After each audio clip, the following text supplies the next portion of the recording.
السلام عليكم ورحمة الله وبركاته. جرتو خبجمتو تافي دعوتو تهردفتو تخينيا إيكاكم ملالتني قرطان خنا خنو فروتو برتين أركبا مال قبتي رفتجتشون كيسن السنة دمو وانين قبدي أرى أستي سنين دفه أكما فيديو تيا كخاني عندورا قد دفهمي زرو أرقتن سني مال جتشون كيسن السنة دمو فرون كون أكا وبلسا خياتستي أكا سايبو ماتس وانين رنا برباد جرو سيتو ترى درا ولن نفيديو وانتيف أما يسين أكنا نانجتشون يسي خون لكي داي جتشوران برباد جران Saayibummaan teenya sanis adda dhaabbattee jirti maanaam jechuudha. Saayibummaan teenya yoo dhaabbattee adiidha obreeteecha rakkoo hin qabu. Garuutu inni immoo ilaalcha biraan naaf qaba waan ta'eef. Ma'anii yaadni xiiqanii asirratti ibsachuu barbaade kabajamtoota fi daawwattoota hordoftoota kiyyaa waniin isa kana himuu barbaade maal yoo jettanillee waniin himuu fideemu ani firoo keenya dhugaan siif ma ibsaan irra hidhaa jiru suni khalaas godhee waa hunda godhee dogongoraa fi wallaalallee tunna godhee khalaasan godhee jechuudha. أما يانا خيا مالي نبيتا إبسان باسو ديمان ما جيت إبسان باسو ديمان خلاص كه إنيس المديراتي أتس المديراتي تفير دادي لالو قبدا السلام عليكم ورحمة الله وبركاته. دعوتو تفير دسال خبيمتو تخيا خونوتي جرجرتو سنجادا أكما أرجع جرتن جتورا مالي عرفرو مال كبتة رفيجتو كسندو لومو أراتني جتورا إبسان nu jechuun arabiyaan irraa kamisa agorii yaman keessa jirtanii beektan jennee yaadna kamisa bakka namuu ni qamaa na yeroo baakishina furnee jechuun bakka dalagaatti ni qamaan inni nu deemu jiru jechuudha naaf hundee karaa irratti nu harkee jechuudha fiigaa dhufee jechuun karaa irratti nu firraa gumaan qabne duubaa fiigaa dhufee jechuudha fiigaan dhufee akkasitti shaara irratti namni beekee waliin lolu jechuudha shaara irratti arabni immoo yoo lollee nu dhiisu takka qadiyyaa dabbaree mana hidhaa agartee achi nu kaasaniifu nuti kunis biyya namaa jira. Biyya namaa keessatti shaara guluun jiru amma Itoophiyaatti illee yaa ta'uuti yoo wallolti illee jechuun nama faati sinqabee maal jaa asuma asirratti yoo wallollee biyya namaatti waan ta'eef hidhaanis nu bareedaa miti hidhaan teenyaa fi biyya asiitu waladda beekte naa sanarratti jechuun karaa irratti yeroo wallollu nuuf bareedaa miti jechuun jalaa caccee deeme baqaan aarsii hedduuta kan aarsii jechuun silaa yeroo san ni hidhaa ture maaliif yoo dhee ammaas aramne achitti asitti dhaamteenaa kan mudhaan bisan gartee miti dhiiga isaa baasuuf na cafa kan nallee jechuudha. Saniifin cal jalaa jechuudha reefu tana yeroo inni akkasii shaarra fiigaan dhufu naa mucaa jechuudha. Mucaalleen akkasumaanuu kan wajjiinsa barbaadu jiru kan isaanillee qabanii turan jechuudha.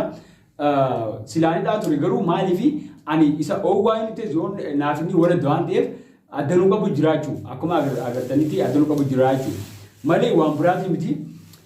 Ibsaan ammoo shaarratti agartee miti shaarra fiigaa dhufe jechuudha. Silaa mana kiyya takkaana dhufee takkaata golee bakka kanaatiin jiraa kootuu bakka tanaan naan jee niin dhaga ture. Garuu naa kararra jiru na dhufe jechuudha.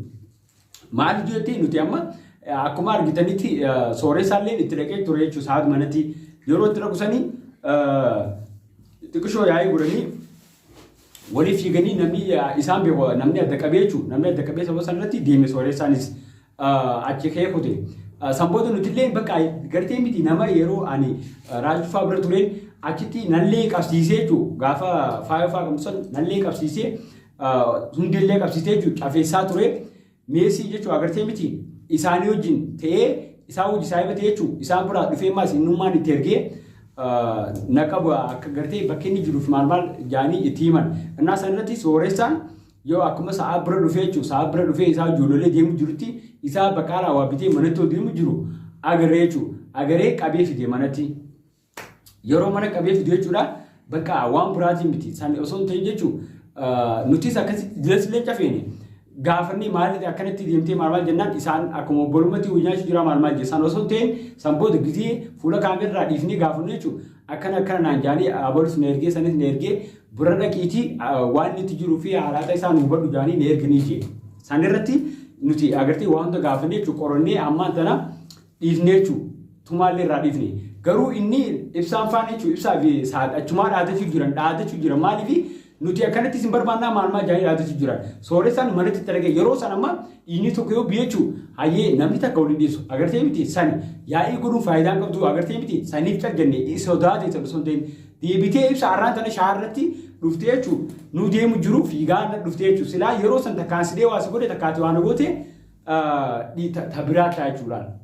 Dhageessanii deemtanii zaachaa waan godhuun barbaachisu kunooti akkuma sooressaa marti dhiisanii mana nuqotaa takka malee kararra deemtanii waan biraa asuun faayidaa takka qabdu dhageessanii akkasitti mee asuma jiddutu viidiyoo amma ibsaan jechuun shaarratti nu deemu jiru nu dhufeessa walumaan haa. Hiikna dura.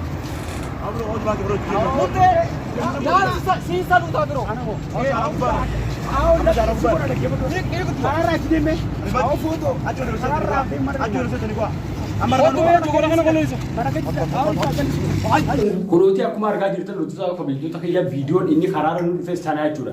Namni takkeetti wal sodaachuu miti. Sodaa osoo hin ta'in biyya Arabaa keessa jira jechuudha. Biyya Arabaa keessa akka biyya keenyaatti miti. Saniif jecha yeroo inni fiigaa dhufsan jalaa inni anis bakka xiqqoo obsee jechuun maaliif waan takka booda waan fuula dura rakkoo takka osoo agarsiisuutti deemuun bareedaa miti jechuudha. San irratti hin jalaaqajje deebi'eetii maal jechuun jira jechuudha viidiyoota irratti obboleettii teeyyooniin mana arzuutti dhedheenee takka ammoo obboleettii isaatti hin dhaqaa jechuudha jira jechuudha. Obboleettii isaa hin dhiisuu jechuudha jira.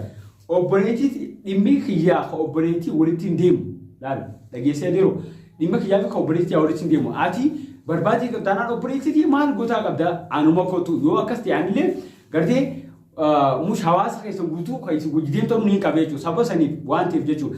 Ammaan tana obboleettii ta'e ni qabaa maali tirfii waan biraan haaseen maaliif yoo ta'e obboleettii xiyyaa nagaa fayyaa isiin jiraachuu jirti kabajaadhaan. Dhimma keetti sitti dubbanne yoo ibsa ati jechuun bara nama kabajaan qabne dhageessee gaafa ni fi ati jechuun si qabdee sooressaan akkasii cafa qosanii obboleettii jechuun birra kee sooressaan akkana qabee walolanii turanii maal jennaan viidiyoo lagartee ibsaan bahuu qabaa gadhiisii maal jettee natti hin jechuudha.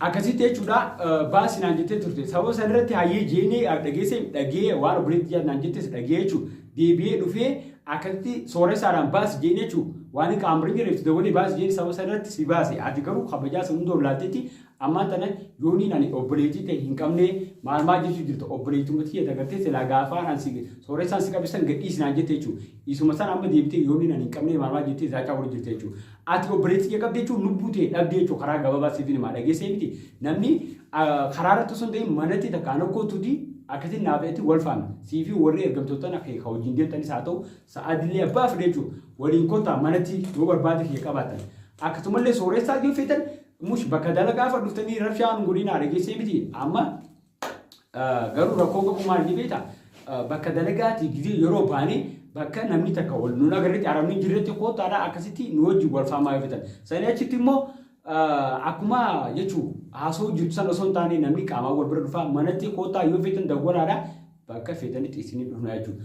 Ta'a akkasitti sammalee ammaas maal beekta ibsaan akkuma shaaran nu argetti saati sarraan jechuun sooressaa manatti itti dhufee ture isa manatti itti dhufee laala agartee bakka isaan bichaa fi namni Oromoon akka teenyaatti manatti itti dhufee garuu saadarraan jechuun kaameraa malatti bakka sooressaan jiru jechuun sooressaa bira bakka dalagaa isaatti itti dhaqee jechuun sababa sanatti walolanii jechuun walitti fiiganii aramni adda dorkee isaa saati jechuun deem jaaniin bakka dalagaa deem jaaniin sababa sanii qotee jechuun illee ammaa tana ta'a akkasiiti jechuudha. Itti dhaqee jechuun bakka dalagaatti itti dhaqee sooressaan dawwaleetti meekunootee akkanatti guyyaatoo biraa kunnaan sodaa akka waan itti fakkaatetti silaa dhihee sodaa miti bakka dalagaa na dhufee jeenatti jechuudha. Deebi'ee ibsaan sarraan tannaa karaa deemu jiru na dhufe aboo dhageessee if kabajaa nagaan jiraadha. Kana achitti immoo laal gartee waan nutaan isin gartina ergamtoota keessanii fi seekuriitii jettanii deemsisanis fidadhaa kootaadhaa waliif gabbaanaa jechuudha ammoo booda nuuf isin dhageessanii ta'a akkasiiti. Hordoftoota kabajamtoota kiyyaa akkuma argaa jirtan kunooti viidiyoon ibsaan gartee shaarran dhufe sana amma booda walii gatanii jira mana wal dhunaa dhalaa gama dhalaatti yoo dhufan nutis gama dhalaatti osoo isaan obboleettii yaa miti ulaa wal mana obboleettii yaa akka ittiin baaniin obboleeyyan isaatiin mush jaartii qabaatan illee jaartii isaanii dhaqee fuudhees garsa garuu aan dhalaa dhaqee fuudhuun natti ulfaata waan ta'eef inni garuu obboleettiitti naqabee anis itti dhaqee ni garsaa jiru. Taakisii hordoftoota kabajamtoota keenyaa akka viidiyoo biraatti waliin deebinu nagaan tura.